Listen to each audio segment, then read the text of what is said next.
So listen, we're going to get started in just a few minutes. We're waiting for Congresswoman Boebert, as well as I believe Matt Gaetz will be joining us as well. So yeah, you guys welcome. I'm your host, Monica Matthews. I host Life, Love, and Liberty, usually Monday through Friday, but I'm in the process of launching my new show, which I'm very excited about. More to come on that in the coming weeks. But yeah, continuing the conversation around faith, life, politics, the intersection of all of those. Looking forward to this conversation tonight. I've been a busy bee in many other spaces last evening. So many smart people on Twitter. Love it. People in the know, passionate people. You guys who are so engaged. Thank you so much for being here. Please do us a favor and retweet this space. I'd love to see as many people as possible come in. It's not every day that you actually have access to people in this medium. This is such a great medium. I'm very grateful for spaces to be able to have people in for candid conversations about what's going on with things that genuinely affect our everyday life. So thank you all for being here. My co-hosts are Tenfoil, Tricorn. You can follow him, please, as well as Christopher Moreno. They both co-host with me regularly. We have amazing people in our spaces. We have a good time. We welcome your questions this evening. I will say that we're not going to bring anyone into speaker position at the moment. I would like to have some time to simply have conversation with Congresswoman Boebert, as well as potentially Congressman Gaetz. And then we'll be happy to receive your questions. So be patient. Have your questions ready whenever we get ready to roll. That's very helpful. And yeah, in any shenanigans, if you've been in my spaces, I don't play in my spaces. We're not ambushing anyone. That's not what this is for. We're here. I support Lauren and Matt as well. I'm a huge proponent of exactly what's been going on, to be honest with you. I know it's been frustrating for some of you. Some of you have lost hope. Some of you are really pissed. But I happen to think that this is galvanized the nation in a way, and our party in a way. Some of you think are even more divided. I disagree with that assertion.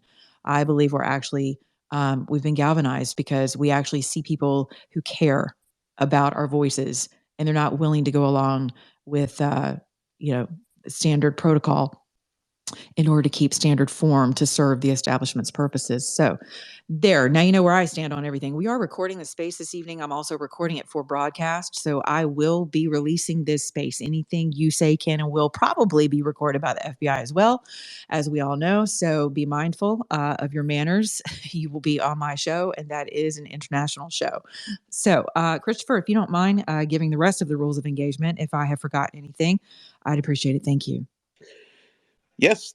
Thank you so much, Monica. As always, folks that are, regulars in our space, you guys know that I just always want everyone in the room right now. I think I don't know how many hundreds we have in here. We have quite a bit in here right now. So I want everyone to take a moment before this starts and before Congressman Boebert comes in and hopefully Congressman Gaetz to share this onto your feed. As we know, Twitter Spaces has been a little funky the last, month, really 2 months. But if you'll share this onto your feed, folks will be able to see it and they'll be able to come in. Also, when you do come up to the mic, please, please, please put your mic on mute when we bring you up and raise your hand. As always, I encourage everyone to follow Monica Matthews, the host of the space, and make sure you hit the bell when you do follow her so you get notifications of awesome spaces like that, like this. We have amazing guests coming up. And I do see that Congresswoman Boebert has entered the room. So, Tim, do you see her? You want to bring her up? So by hitting the bell, it will let you know when spaces like this are going to happen. And also, please go to monicamatthews.com to where you can sign up for her newsletter and also support her ministry and support her efforts. And her new show is going to be extremely exciting, folks. And then, of course, my homie over here, the tinfoil tricorn. Make sure you follow him as well. Monica, with that being said, I'm going to hand it off to you because Congresswoman Boebert is here, and I know we have limited time. So, excellent. Thank you so much. Congresswoman Boebert, welcome. My dear friend, I'm so grateful that you're here. Thank you so much for taking the time to be with us this evening. People have been pumped all day. And as you know, some people are considering between you and Congressman Gaetz, kind of like the new founding fathers, if you will. I've seen Brigitte Gabrielle tweet that, referring to you guys that way. And what's happened this week is historical, at least for our generations. And people are either super pumped or they're super not.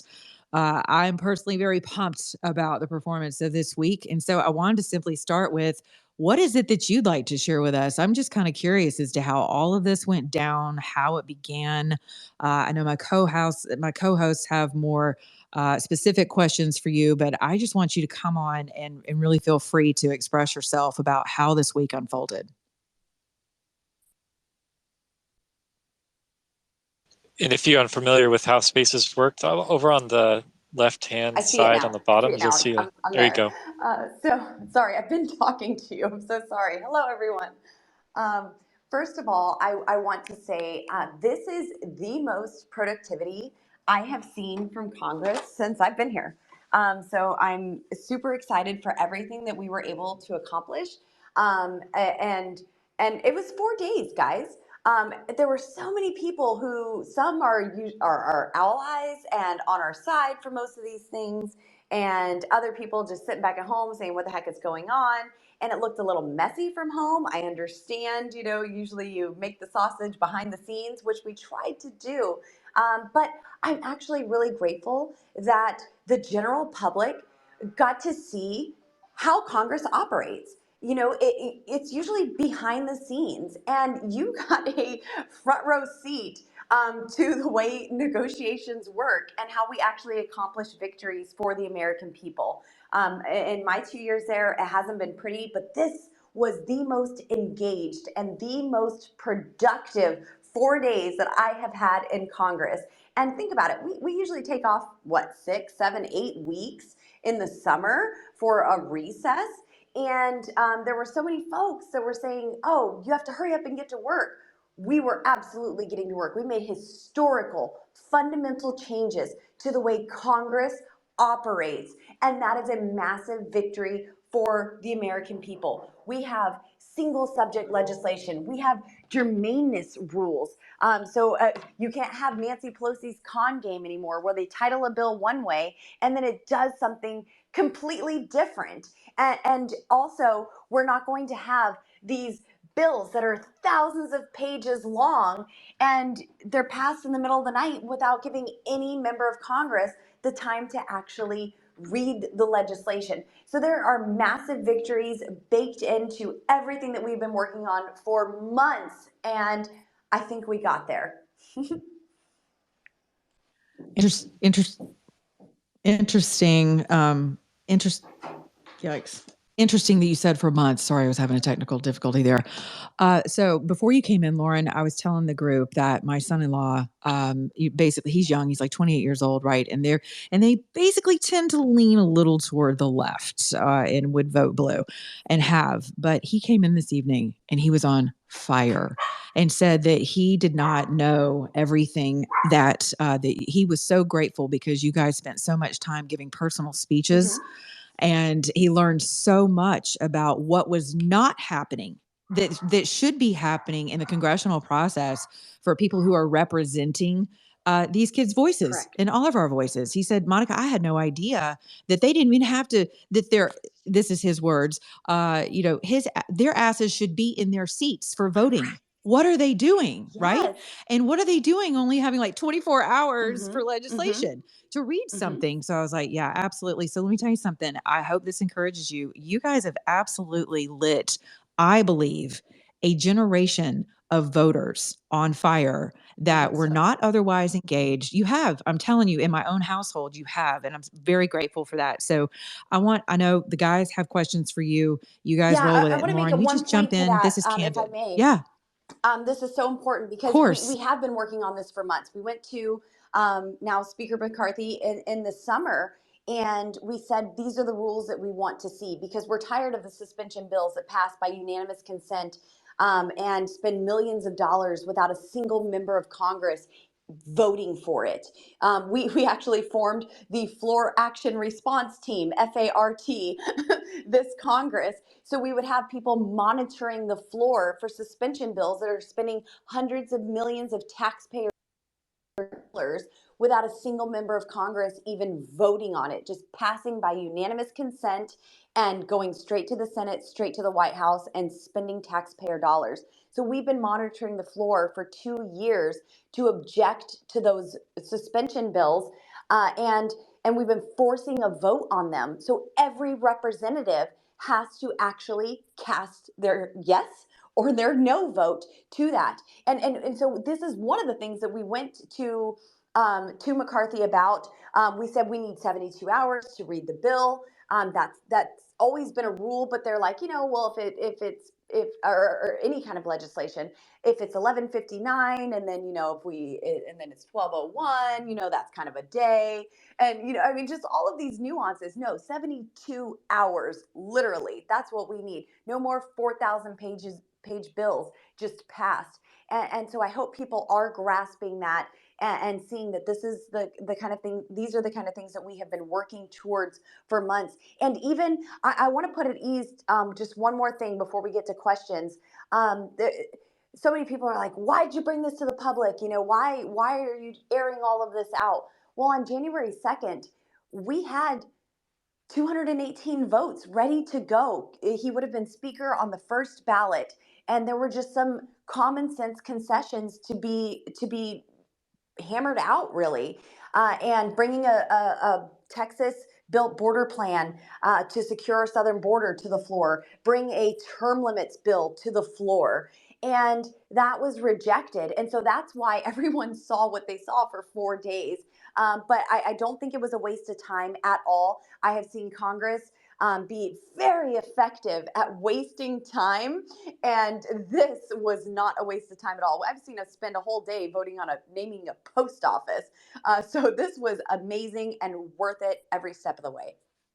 Well, I got to tell you, once we hit, the Worldwide Wrestling Federation moment, I was like, okay, roll tide, right? I guess that was shocking. I was like, what the heck is going on in our Congress I'm right pretty sure now? that's what was shouted during that moment. That's all we heard. Roll Tide. Okay, I believe it. I believe it. Even my son-in-law was like, "Who the heck was that guy with the bad hair?" I was like, "Dude, oh, just don't even. We're not going there." So, yes. okay, I know the guys have questions. Let's start with Christopher. What's your question for Congresswoman Boebert? Well, Congresswoman, I appreciate you coming into our space. I think the last time you were in space, I immediately told you, you are my favorite Congresswoman and Congressperson. Period. Even at the start of this whole, a year ago, whenever, a couple of years ago. And so I wanted to ask you though, you were right there, front and center in the mix of this whole thing, right? Mhm. And I wanted to ask you, in those last final moments, it got so intense where it was just down to like 1 or 2 votes. Folks were voting present, you included. Um, Mhm. can you walk me through that moment? Yeah. And then the follow up to that is there was a video that was shared, which I thought was awesome. And somebody had reached over to fist bump you, and you kind of said, "I'm good." And I thought that was savage. Of course, that was Super on camera. savage. Yeah. And Of so course. walk me through those moments, what was being said. You see videos of people whispering, things like that, Mhm. to Oh him, yeah. and to Whispering, you. screaming, begging, pleading, yelling. Yeah, Yes. exactly. Cussing. Walk us through that moment, Lauren, a little bit. Sure. So we knew that the vote was going to be tied with the way myself and Matt Gaetz were voting. We both agreed to vote present. The timing wasn't right in that moment. We requested to adjourn to a later time, and that request wasn't granted. We said, well, you don't have the votes right now. Like, we're trying to work with you here. Let's get this done. And I will say McCarthy's team was they've certainly come around and been really great since that moment. But yeah, it was myself and Matt Gaetz who has been there every step of the way, helping with these rules, helping with the procedure and the negotiations, and none of it for self gain for any of us who were involved. This was all to implement fundamental changes in Washington, D.C. to benefit the American people. And it's all common sense. I don't think we could put forward any of it without and have people come back and say, this is unreasonable, this is extreme. It's so rational and logical. And in those moments, the votes weren't there, and we weren't backing down. I certainly wasn't going to throw Matt under the bus, and neither was he going to do that to me. If either one of us would have said Kevin McCarthy's name in that moment and changed our vote, then it would have been over. And everyone saw that. They saw that we mean business. We are serious. We are not going to be bullied for the next 2 years. You cannot send a posse of bullies to us to influence our votes. We are not going to govern out of fear. And unfortunately, that's what I saw in some people. And I think that there's certainly some grace.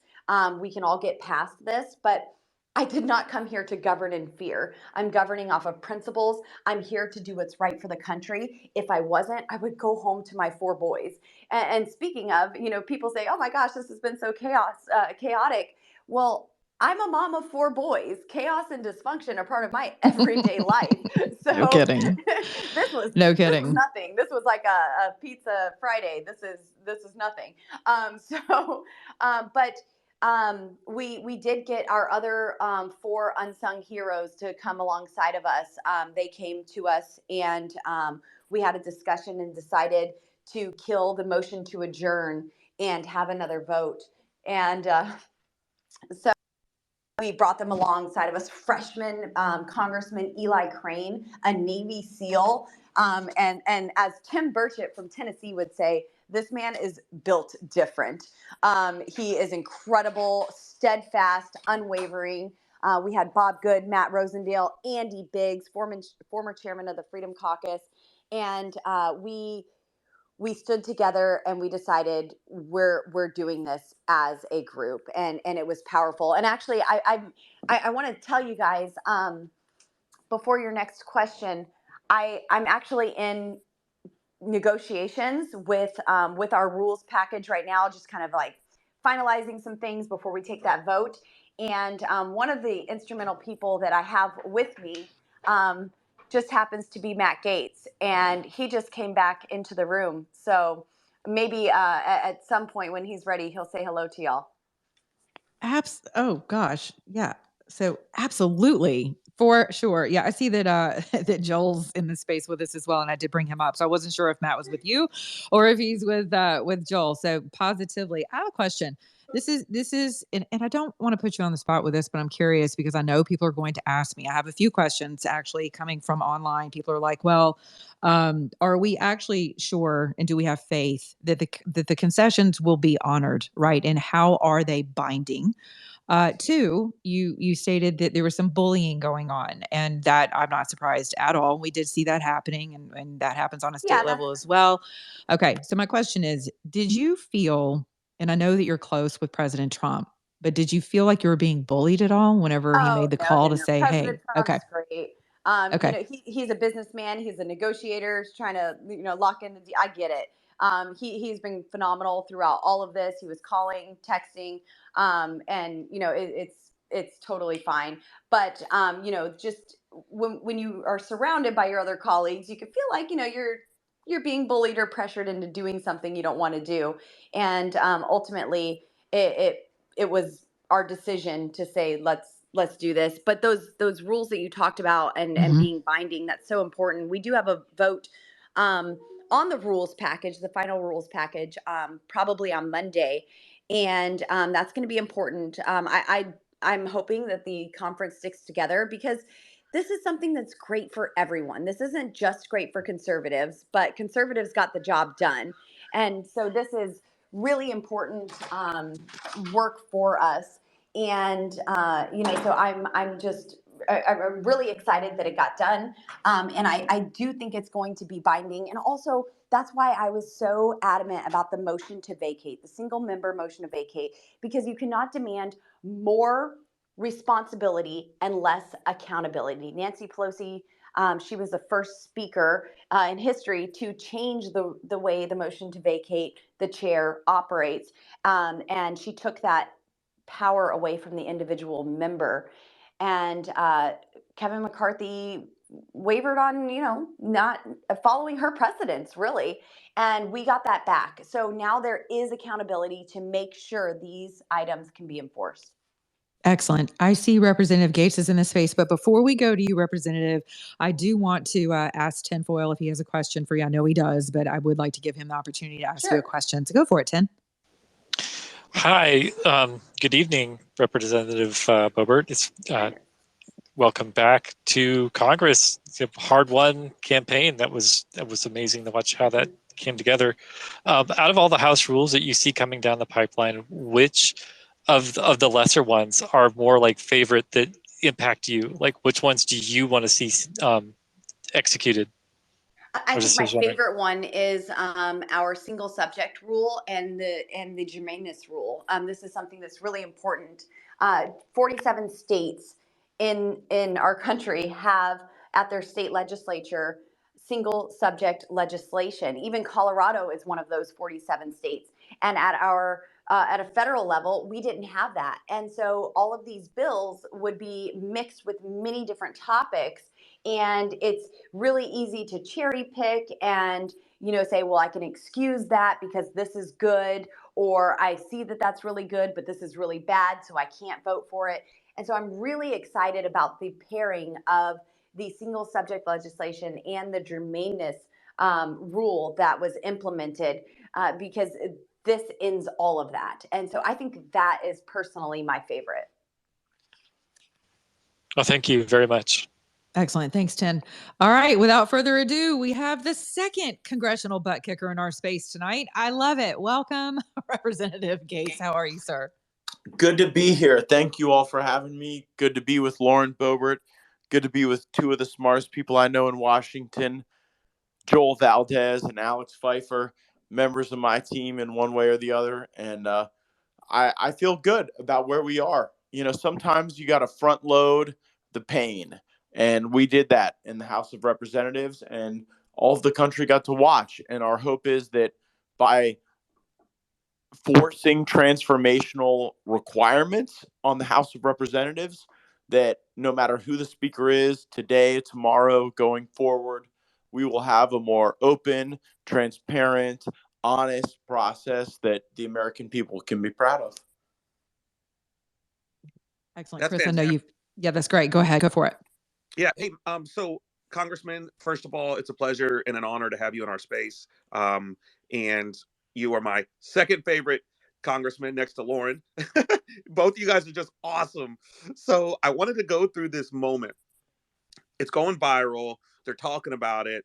This guy leans over and I fell. He's way too close in your face for any man to be leaning in. Walk us through that moment. Well, let me start by saying this. I get like drunk people that yell at me 2 or 3 times a week. So I'm not concerned about a person who I've had a 6-year relationship with, whom I've conducted a lot of great business for the country. Look, Mike Rogers was not happy with me. He was not happy with those of us who were demanding fundamental changes to the House in order to convey our acquiescence to the speakership. But Mike Rogers loves our country, and he loves the defense of our country, and he loves our military. And I'm not going to let one moment of frustration cloud a 6-year relationship that I have with the man. So while I'm sure there are plenty of folks that would want him roasted or removed from leadership in the House, I'm just not one of those people. And here's what you got to understand. When you've got a team, there are moments where even within the team, there are high intensity conflicts, and that's okay. And it doesn't bother me. And what was unique about this was the camera situation, but I'm cool with it. I'm sure he is. Let's get on with the work. Yeah, I love how the media tries to spin it like it's chaos. We just came out of Thanksgiving and Christmas, spending all that family time together, people you love and you know your whole life. Sometimes it gets intense, right? And so, but Congressman, let me ask you, were there any guarantees, made that there wouldn't be retaliation against yourself and Congresswoman Boebert and the others, 18 that stood strong through this whole process? The answer to your question is yes. Great. That's So fantastic. Go ahead, Tim.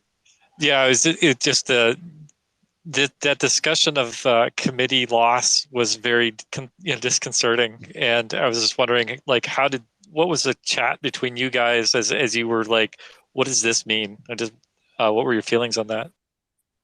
I'll let Congresswoman Boebert address that first. So the committee loss, tell me what you mean by that. Well, there was the discussion that, it was stated that McCarthy with or somebody had. Yes. So Yes. no, that actually got a lot more people on our side and solidified, because that is like a cardinal sin in Washington, D.C. to remove you from your committees. That's how we serve our constituents. We get on committees where we can best serve the people that we represent, where we know where our talents are best utilized. And to have that threat made in the conference that if we voted our conscience, we would not have a committee, that upset a lot of people. And we were getting a lot of assurance that that absolutely would not happen. That's not the way things operate. That's not how they want to operate. And, I was okay with that. If that's what it came down to doing what's right, that goes back to me not governing in fear and doing what I know is right. And I think we all went into this. Either we hang separately or we hang together. And we really showed that through all the way. We started with the 20. There was all of these negotiations, and ended up with the final 6. And Matt Gaetz was right there by my side and in the thick of it. All of us working together. And I'm really excited over the outcome. And I think that we will all receive committee assignments and be able to do the people's work. Excellent. Yeah. I know you guys are on limited time. I'm sorry, Ten, go ahead. Well, I was just wondering if that's going to end up being a House rule about the question of committee removal or reassignment or any of those matters where, it really feels like representatives should not be denied their ability to do their elected duties, but it seems like this tool for punishment, and it seems like that's only something that should be for like the most grievous violation of the House rules, not just I'm marginally offended, I'm kind of upset or irritated with you, or you Correct. didn't vote the way I like and I have the power. So yeah. Correct. Well, yes. I would suggest like, for also instance, that if you serve on the Intelligence Committee and have special security clearances and had relations with a Chinese spy, perhaps you should not serve on the Intelligence Committee. That would be a good example. I would also suggest that the insurance against any real grievance is the one-person motion to vacate. And as a lot of people who've been following this might recall, Kevin McCarthy indicated that he would never, under any circumstance, accept a one-person motion to vacate. And Congresswoman Boebert and I were in meetings where the speaker would indicate that that was a red line for him, and it was also a red line for us. And ultimately, Kevin McCarthy, to his credit, acquiesced to the Jeffersonian motion to vacate rather than the Pelosi change to that mechanism. And I think that he ought to be acknowledged for that. If he wanted to lead the body, he should know that at any moment, one person could say that he did not have the support of the body. And I think that ensures that all of the promises and guarantees about conservatives on committees, balanced budgets, a real border plan, votes on term limits so the American people could see where their representatives stood on that issue. If McCarthy doesn't do those things, we have enforcement tools, and that's never existed before. And I don't say that as a power play. I say that as a adulation for Kevin McCarthy that he agreed to those terms in order to assume the mantle of the speakership. So now that the dust has settled, right, and things are going to be moving forward this week, for both of you, what are your top two pieces of legislation or things that you both want to accomplish for the country and potentially for your district? Like, what are those two things? Well, obviously, I'll yield to Ms. Boebert. Thanks, Matt. So I certainly think we need to get our southern border secure. That is a priority. We wanted the Texas-built border plan brought to the floor. These members of Congress have visited the Texas border more than any of us have. We've been down there, but they're down there on a regular basis. They're on the front lines, and they know what's needed to get that border secure. And so that's certainly a top line item. Unfortunately, with the $1.7 trillion omnibus bill, the Senate just kind of hamstrung us with spending until September. But there's still some items that are in the rules now to where any member wanting to reduce the deficit, reduce spending, they can have an amendment to a bill that is made in order, which is really important. So these are things that are really exciting for me. But obviously, inflation is hurting Americans. The price of groceries, all of this is hurting people, and they are suffering for it. We have to get America energy independent again. We have to pursue energy dominance to begin to counter to offset this inflation that is imposed on so many people. And I think those are just some of the top line items, but I promise you there are hundreds of things we are going to be working on right away. I would add to that the weaponization of this government against our people.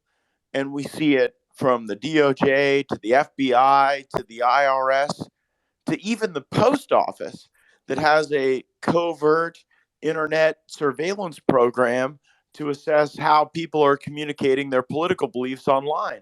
So the Church Commission, housed within the Judiciary Committee, to really look at this weaponization of the government against our people was something hard fought that Lauren and I demanded as a consequence of this process, and that must be fulfilled.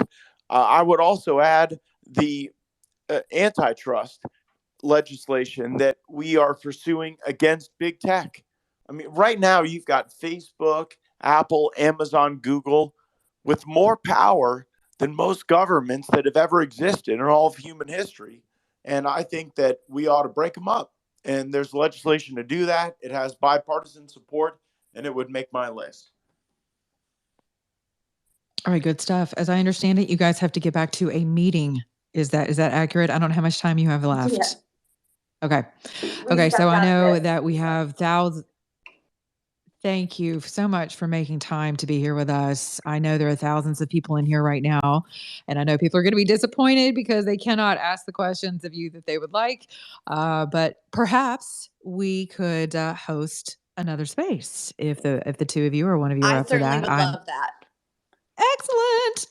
I was hoping you would say that. So you are always welcome in my space, and you know that. I adore you. I just love your fire. The fact that you could have actually probably just turned my son-in-law into a conservative. Amazing. I just want to kiss your face. Yeah. So thank you. Yeah. And to you and Representative Gaetz, you guys are always welcome in our spaces. Thank you so much for taking the time. I will release this a little bit later in the evening or tomorrow. And standing invitation to both of you. God bless you both. Thank you all for your hard work. We really appreciate you. Well, influencing these the younger generations is definitely a priority for both of us and many others. So thank you so much for having us tonight. No, and I gotta say, one of my heroes is in this space, Tom Fitton, because Judicial Watch has done more actual oversight than most of the actual Congress. They actually go and litigate, and they get records exposed so that we know the truth. And Judicial Watch is one of the most important organizations to get accountability and transparency. And Tom's really one of my heroes. I agree with you 100%. And I did throw Tom a mic if he would like to come up. We would love to have him. I agree with you 1,000%. Representative Gaetz, thank you, sir. We appreciate you. All right, guys. All right. So, Christopher, I am going to let you run with this for just a few minutes. And I know there are people up to ask questions. Again, as you just heard, Congresswoman Boebert said that she would be happy to come back. So I think it's fair to say that we'll probably do that very soon. And then you guys are welcome to come back in with your questions. But we have a lot to say. And I know thousands of you still have a lot to contribute to the conversation. So I would love to hear from you. This is very important. And another reason it's important is because I am recording this and it will go to broadcast, and I will be happy to pass this on to both of them and to every Congress member I have a relationship with. It is very important for your voices to be heard.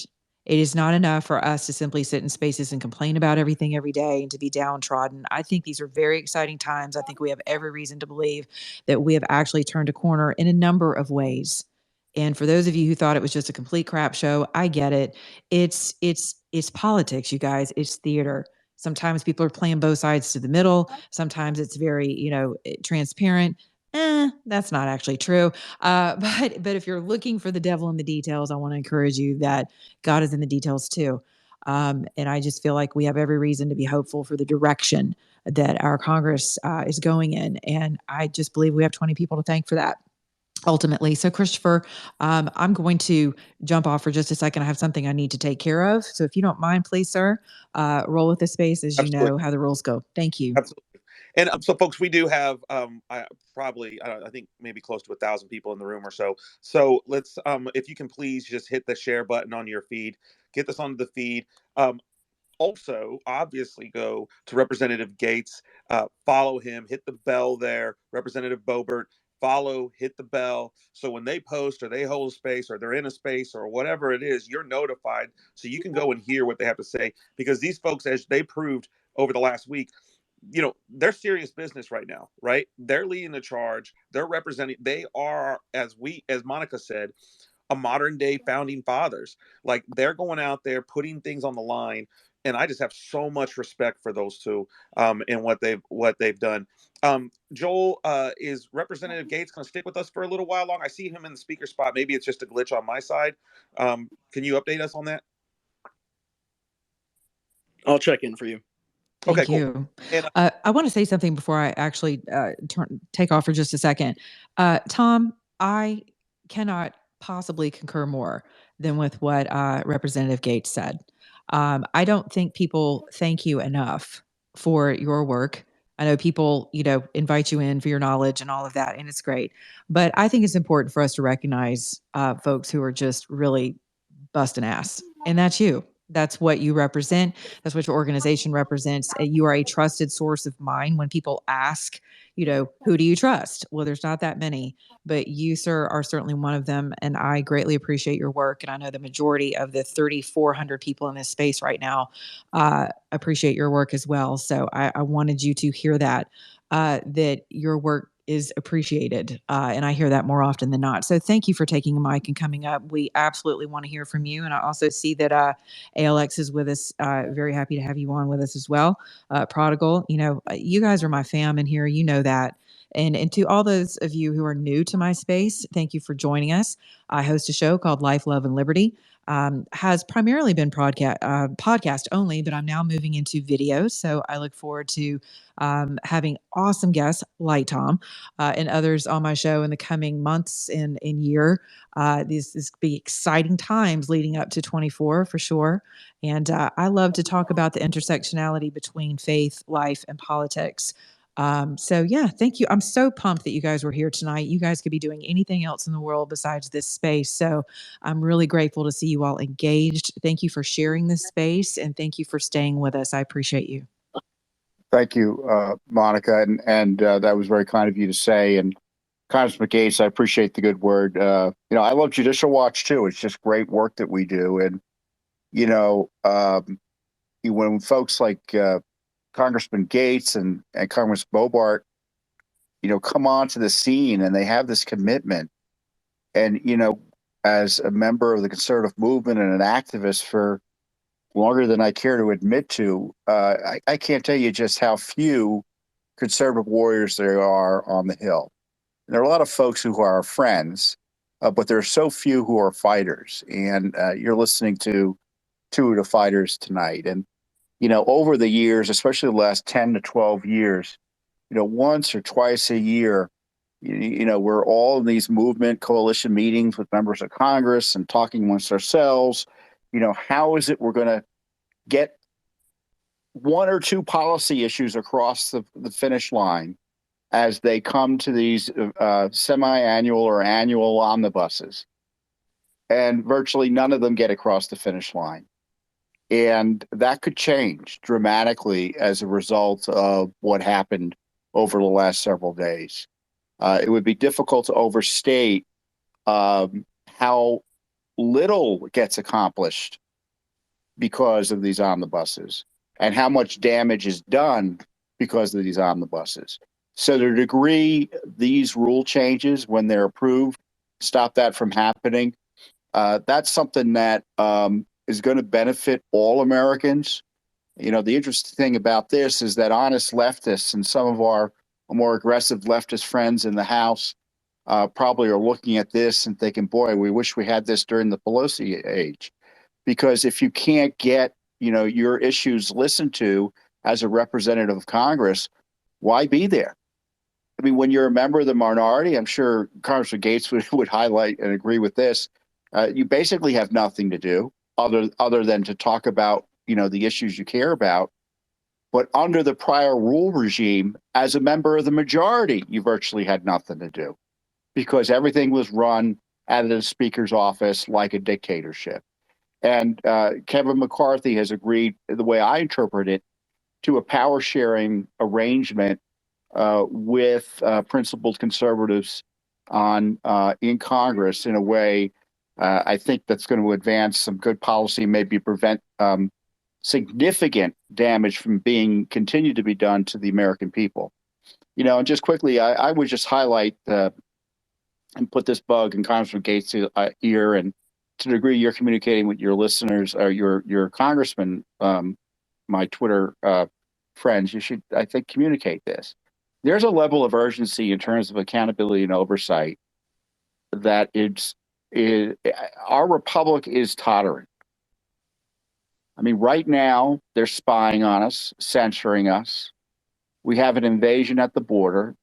The Justice Department is trying to put Biden's political opponents in jail. We could go into detail there. They raided Trump's home. They were willing to target members of Congress as this effort to jail political opponents.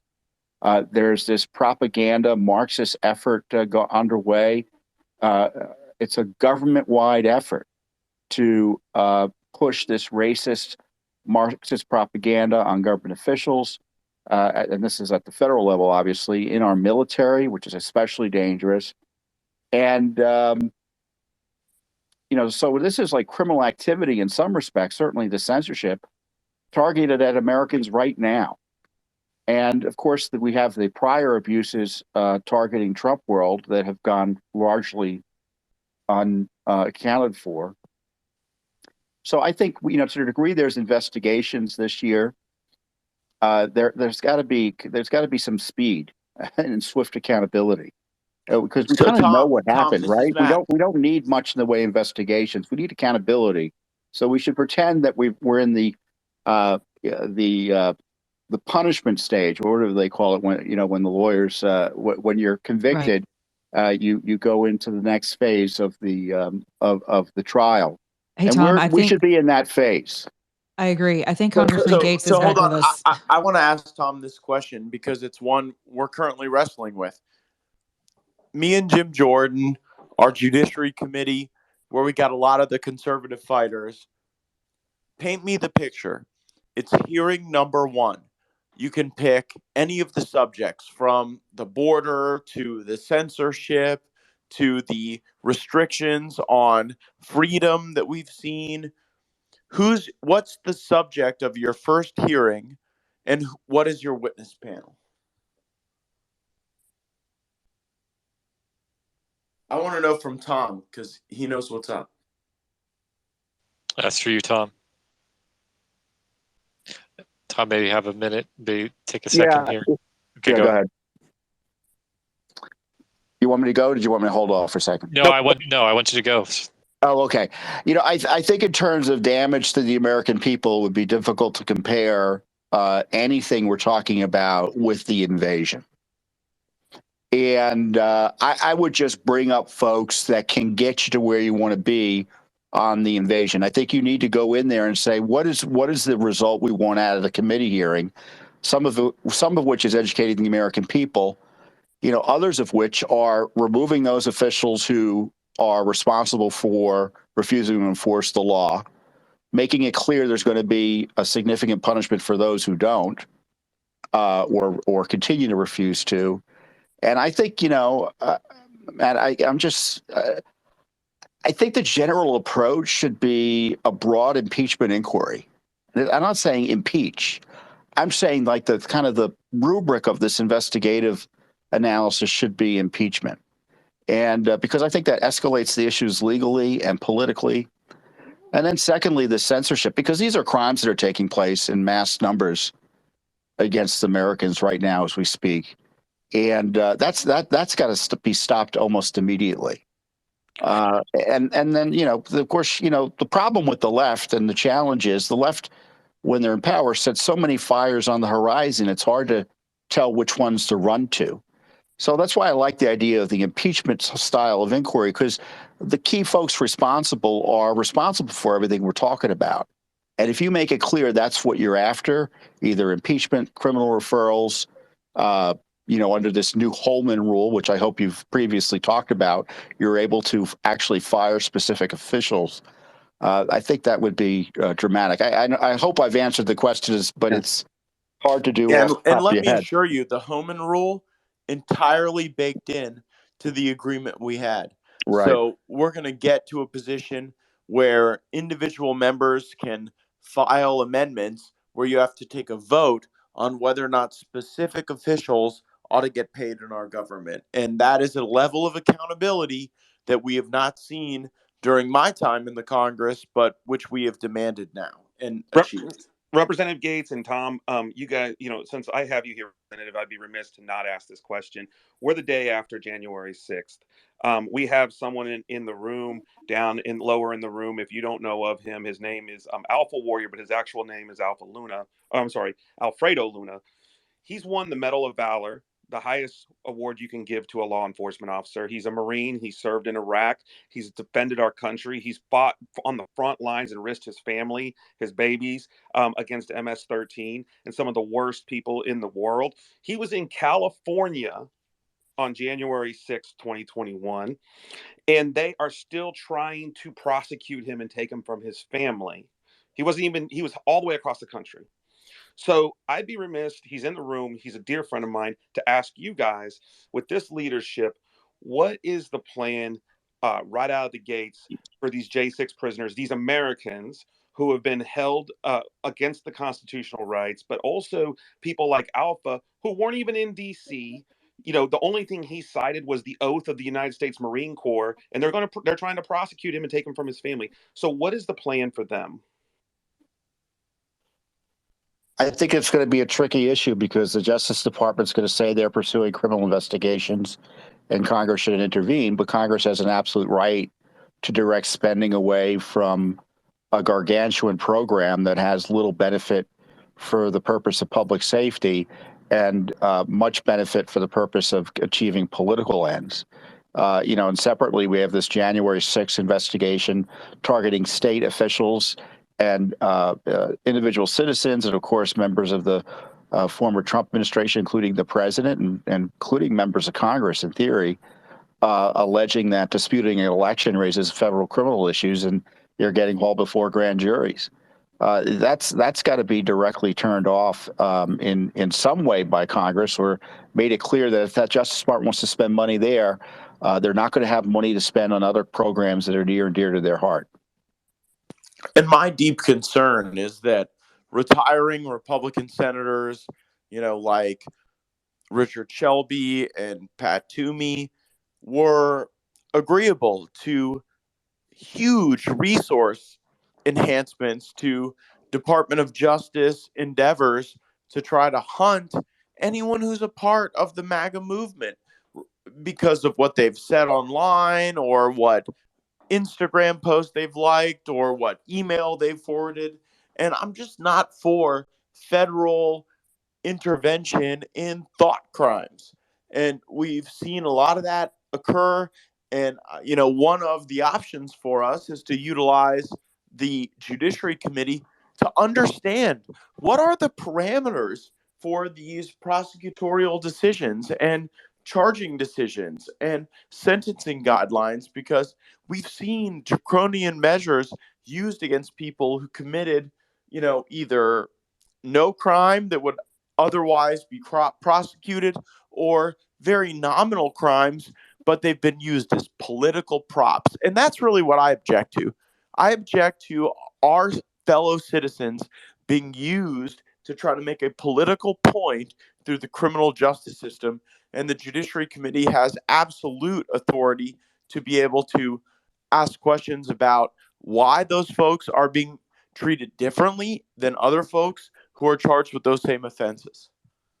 Well, with all due and a quick respect, thing that Congress can do is release the material they have. I mean, we're in federal court right now. We've been suing the Pelosi House. It's now, I guess, technically it's the McCarthy House. So it's McCarthy's responsibility for these 14,000 hours of videos. There's at least 270 emails from the board that runs the Capitol Hill Police and back and forth about January 6th. And they don't think they should have to release any of those documents. So some internal transparency and accountability, can change the direction of the conversation and let folks know that what happened on January 6th was unacceptable because public officials who knew better and could have done better failed to protect the Capitol. And I mean folks like Nancy Pelosi and potentially the minority leader over in the Senate, although when it comes to security, the Speaker is the mayor of the Capitol. well, I was going to say, with all due respect, I mean, we have Congressman Gaetz and Congresswoman Boebert referred to by their own colleagues as terrorists and insurrectionists, right? Coming out of Fox News. Talk about shocking.